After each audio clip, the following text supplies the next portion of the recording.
So hey guys, welcome back to my channel and आज मैं explain करने वाली हूँ BTTH की और एक अनदर एपिसोड के बारे में। वीडियो को आगे बढ़ाने से पहले मैं मेरे क्यूट व्यूअर्स को एक रिक्वेस्ट करना चाहूंगी, अगर आप लोगों ने अभी तक हमारे चैनल को सब्सक्राइब नहीं किया तो प्लीज अभी जाके सब्सक्राइब कर देना और करने के बाद बेल आइकन को ऑल पे सेट कर देना ताकि हमारे चैनल से सारे इन्फॉर्मेशन आपके पास पहले पहुंच सके। जैसे कि पिछले एपिसोड में हमने देखा था, याहुआ मिस यूनियन और उनके डिसाइपल्स के ऊपर अटैक करके उन सभी को मारने ही वाला था, तभी अचानक सियायान अपने king Kong glass body technique को एक्टिव करते हुए स्कार्ट प्रोफाउंड सेट के सारे डिसाइपल्स के साथ साथ मास्टर लिu किंग और याहुआ का आधी मरी हालत करके उन्हें भी हरा दिया था। और इसके साथ ही साथ वहाँ पर क्वीन मेडुसा भी आ चुके थे और जिनको देखकर मिस यूनियन पहचान लेते हैं और वो समझ जाते हैं जिसने उनकी जान बचाई वो और कोई नहीं बल्कि सियायान है। इस एपिसोड के यहाँ पर सियायान अपने टेक्निक को डीएक्टिवेट करके नीचे आ जाता है। सियायान वहाँ से जाने वाला ही था, तभी किंगलिंग बोलती है, क्या तुम ठीक हो?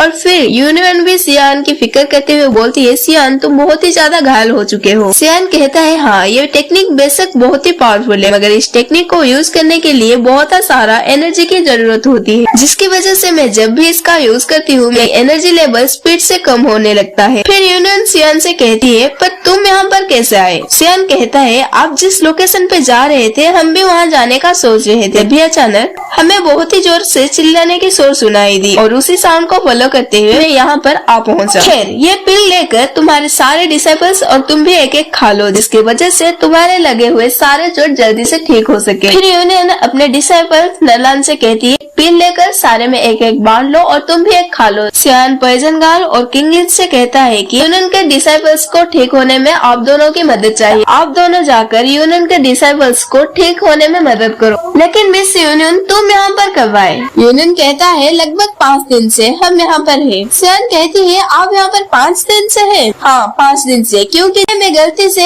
एक रास्ते में चली गई थी जहाँ पर बहुत सारे बीस्ट मौजूद थे। हम जब उसी बीस्ट से फाइट कर रहे थे हमारे 2 एल्डर्स जो हमारे साथ यहाँ आए थे वो मारे जाते हैं, जिसके फायदा उठाते हुए स्कार्ट प्रोफाउंड सेट वालों ने हमारे पीठ पीछे से अटैक किया। सियायान कहता है, कोई बात नहीं, अब हम साथ चलते हैं ताकि कोई भी मुसीबत को हम आसानी के साथ हरा पाए। तभी मिस यूनियन से नलान कहती है, हम एंशिएंट बोधी ट्री से काफी ज्यादा दूर है, मुझे डर है अगर फिर हमारी लड़ाई किसी पावरफुल सेट के साथ हो गई तो हम चाहकर भी एंशिएंट बोधी ट्री के पास नहीं पहुंच सकते। मिस यूनियन कहती है, जो होगा सो देखा जाएगा, फिलहाल हमें अब साथ चलना चाहिए। फिर सियायान कहता है, आखिर हम कितने पीछे हैं? हम में से बहुत सारे कल्टीवेटर अब बहुत आगे तक जा चुके होंगे। फिर नलान कहती है, हाँ हमारे पहले बहुत सारे कल्टीवेटर यहाँ से जा चुके हैं, तभी वहाँ पर वो सब मिलके किसी लोकेशन पे जाना सही रहेगा वो प्लान करते हैं।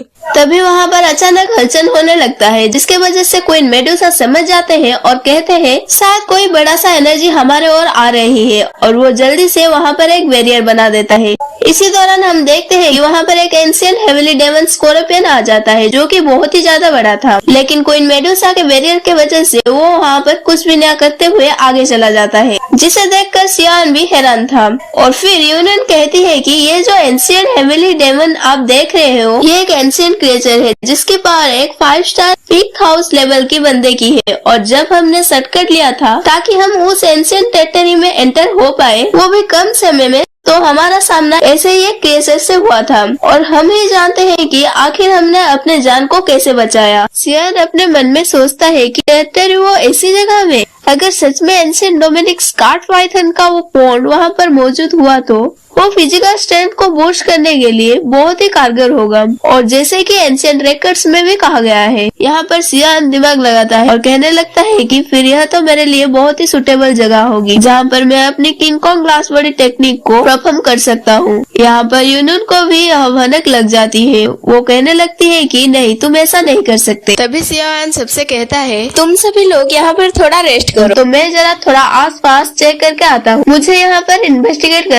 क्वीन मेडुसा यहाँ पर बीवी के तरह ऑर्डर देते हुए कहती है तुम अकेले कहीं नहीं जाओगे, ठीक है? वो जगह बहुत ही ज्यादा खतरनाक और क्या होगा अगर वो एंशिएंट डेमोनिक पाइथन वापस आ गया। इस पर मिस किंगलिंग सियान को जवाब देते हुए कहती है हाँ सियान, हमें भी तुम्हारे साथ चलना चाहिए क्योंकि मेरे पास ग्रीन सपरेटिव पावर आइस है और मैं उनका इस्तेमाल करते हुए शायद उस डेमोनिक पाइथन को कुछ देर के लिए कंट्रोल कर पाऊँ। पॉइजन गर्ल भी ये सुनकर सर हिलाती है, जिस पर मिस यूनियन जवाब देते हुए कहती है कि ठीक है फिर मैं भी तुम्हारे साथ चलूंगी। यहाँ पर इन चारों की बातें सुनकर सियान जवाब देते हुए कहता है कि अच्छा ठीक है, हम लोग जल्दी से जल्दी उस एंशिएंट डेमोनिक पाइथन को घोंसले में जाएंगे और उसके आने से पहले वहाँ से रवाना हो जाएंगे। जो कहते हैं ये पांचों फौरन से उस फूल की तरफ रवाना हो गए, जहाँ थोड़ी देर ढूंढने के बाद आखिरकार इन लोगों को वो एंशिएंट डेमोनिक फूल दिख जाता है, जिसे देखते हुए सियान एंशिएंट स्कार डेमोनिक पाइथन इसी तरह की डेमोनिक फूल्स को ढूंढ रहा होगा और ढूंढकर उसके अंदर अंडे देती है क्योंकि यही अंडे इस फूल से एनर्जी को ऑब्जर्व करते हुए अगले 100 साल में खुद को ताकतवर करते हुए हैच कर लेते हैं। यह एनर्जी बहुत ही ज्यादा पावरफुल होगी जो कि मेरी king Kong last body technique को